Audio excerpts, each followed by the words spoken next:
Assalamualaikum warahmatullahi wabarakatuh. Well, hello people.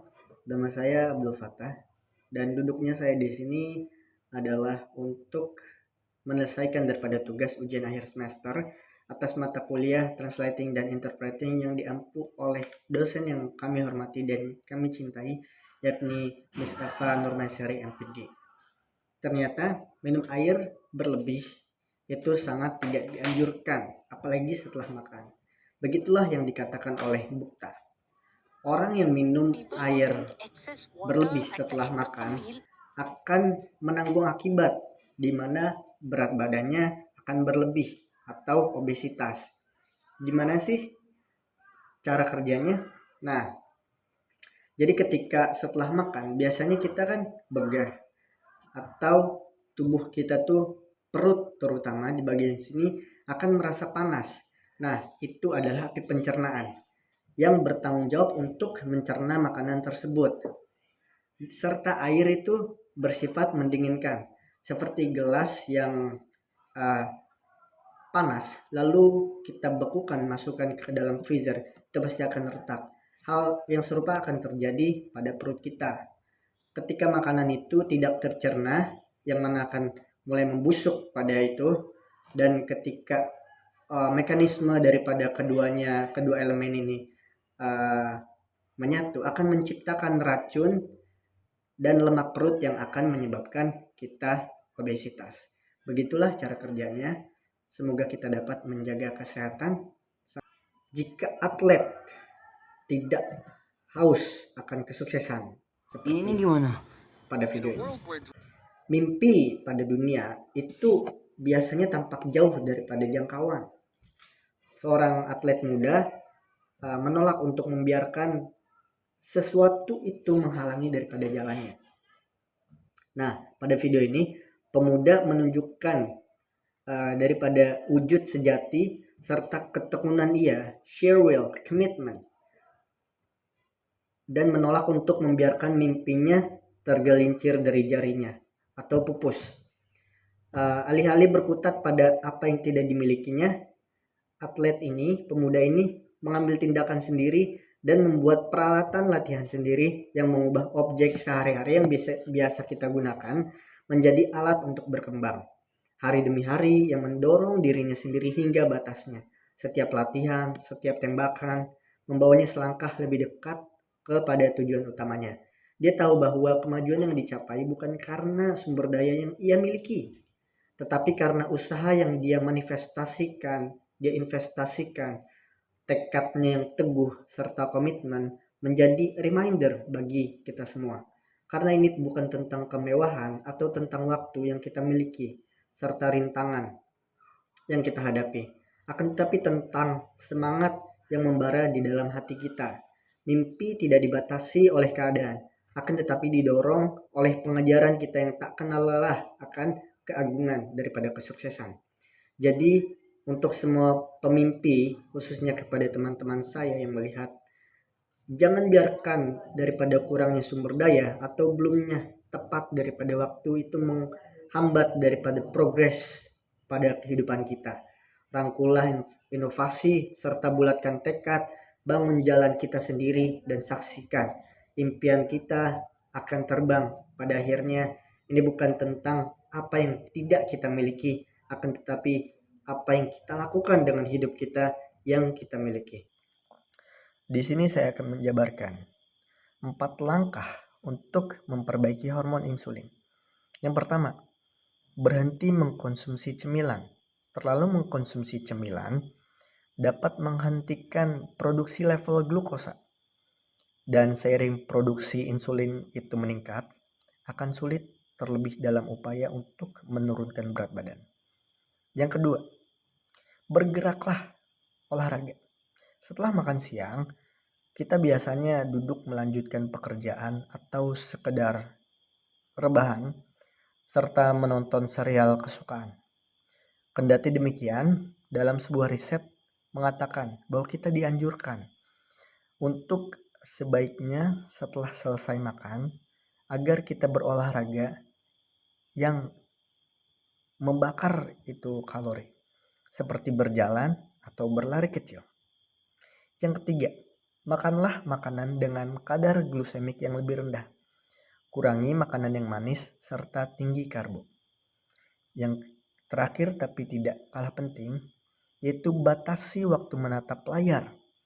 Cahaya biru UV atau blue light yang dipancarkan oleh layar alat elektronik seperti gawai, laptop, dan lain sebagainya, Kindle, dapat menghentikan kadar insulin. Penggunaan kacamata disarankan agar menghalau daripada pancaran sinar biru. The succession of Finland educational systems. Finland educational systems was developed around 1970s. Many countries has implemented these systems because it is effectiveness in learning process. First one is age standardized view. In Finland, children below 7 years old are not allowed to enter school. Previously, Indonesia also has applicating this kind of rules, but now the systems is already changing because of one and another. The factors of what creating these rules merely the children that ages from 0 until 7 are giving lack of attention or focuses and their kind of boredom. Second is no task or homework. The validation by task is didn't have the function in Finland educational systems. Note, until they hit the ages of teenager, like 16 years old above. The break time when the students plays is really get appreciation. The longer moment they are play, the more stress they released. Thus, these children having another spirit to learn more. And the next one is no ranking systems. Human is the most unique creatures, whereas some humans have their own framework to think about the universe, especially children. They have different kinds of thinking process. Some observe fast and some slowly at understanding. In Finland, there are no such things as ranking systems, club of smart, or any specific grouping to distinguish the brilliant and who aren't. Thus, the students will not feeling low or fail into something and the level of students are all the same. And the next is full scholarship. Nowadays, educational systems mostly are becoming just business things, where there are plenty of schools which are expensive. Despite the government of Finland covers the whole educational bills until they graduated from high schools. Moreover, many students took the double degree and got high score in program international students assessment or PISA. Next is short hour learning. In this country, in Finland, practical learning dominates rather than theoretically. The students are led to join the club where they had interest in. Outside events also participate here. It's learning hour right to their capacity, which support the students' improvement and to themselves. The next one is teacher self-upgrade. The roles of teachers is inevitable. In the succession of learning system in Finland, teacher only spend for 4 hours in class and once a week they have to follow trainings in 2 hours which improves more their competence on disruption era. The qualification involves whereas the teacher should take the master degree and again it is free provided by their government. And last but not least is the honor. The teacher in Finland are prestigious. The country really appreciates the existence of teachers. We cannot deny without teacher we are none. And when Japan loses war, they are not asking how much grand soldiers or citizen they left, but teacher. In Finland, teachers are hiked paid salaries, and the government really philanthropies, and it people has respect in it. However, the educational system there and in here cannot be compared into because they're kind of uh, the human resources and the economical in there is really kind of different. But I wanted to give you suggest the books of teaching in Finland that you can read for further literation. And that's all from me. Thanks for the kind of attention. I'm sorry if there are any mistaken. Wassalamualaikum warahmatullahi wabarakatuh. Simon, near the way, the reports. Fetria Anis Kurli, as the Indonesian teacher in service who worked in Polandia, shares this story when she was teaching in there. She used to share her activity, especially in teaching, through her Instagram. Fitria admits that she was shocked of the differentiation teaching methods in Poland and in Indonesia. In Poland, teachers do not need to make a lesson plan, or in Indonesia we call it as RPP. Neither way, giving an exam to the students as occurred in Indonesia. What surprised me when I became a teacher in Polandia was that I didn't need to make lesson plan, syllabus, and so on. There is no need to give an exams, both oral and spoken and written, said Fitria as taken from Hai Bunda. Teachers are not required to give homework to the students. Furthermore, she said that while teaching in free Polish schools, Fitria was not required to give homework to her students or to write down the final grades on report cards. Don't give homework to the kids. No need to give the punishment also in kind of any form. Just discussing. There's no need to write grades, rating on report cards, just feedback for parents, that she added. The curriculum in Polandia focuses on getting to know the child personality. Fitria explained that the curriculum at the school where she teaches is more focusing to getting to know the children personally so that the children get the maximum learning process. In Indonesia, the current curriculum is Curriculum Merdeka. The curriculum was developed to be more flexible and focused on essential materials for character development and student competence.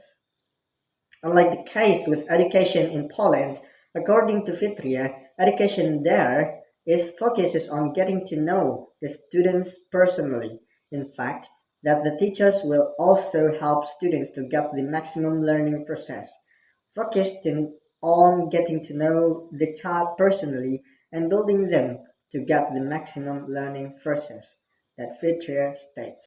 Simple life. Is it sound just boring or very interesting for us? Many philosophers argue that simple life is more fulfilling and meaningful than more living in the luxury. By consuming less, we have space, energy, and spend like kind of time, something very valuable in life.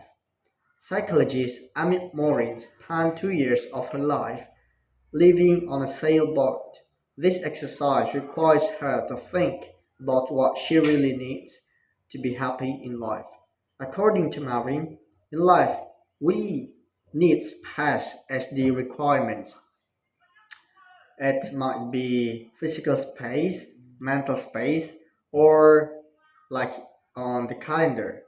She realized that having less stuff meant less to take care of, and so more time for the things that mattered in life, more time for the people that she loves and the things she values, and the opportunities that we want to take.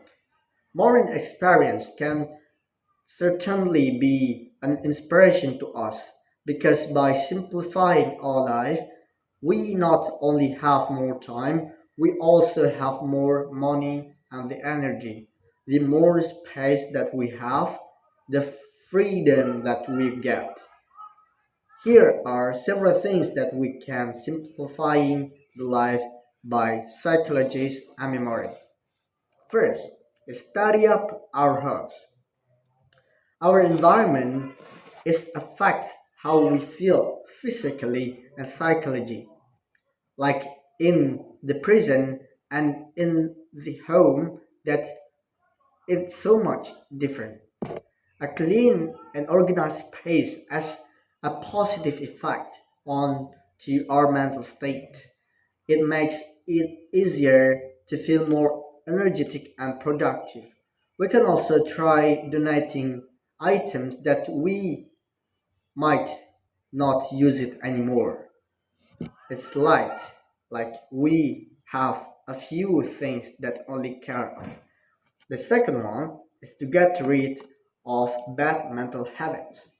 Example, for instance, that we've got a bad mental habit is thinking about the past, regretting constantly. Clear mental clutter and no need to involve ourselves in unnecessary chatter. Replace them with healthier thinking such as gratitude, compassion, and self talk or realistic discussion with ourselves. Third, get rid of toxic people in our life. Setting healthy boundaries, it is important. Learn to say no in a friendly way but assertive. Be picky about the people around us. Keep in touch with those who move you forward and goodbye to those who hold you back. It makes room for those who really matter in your life. Fourth, manage our money wisely. Creating budget and set clear spending goals, it's so easy for us to get caught up in impulse buying behavior that in the end we only fill the house with the only thing that we don't really need. Fifth, last but not least, take control of our time. Time is the most valuable resource that humans have got. Unknowingly, our time is spending on things that are not very important. That may be not a tomorrow.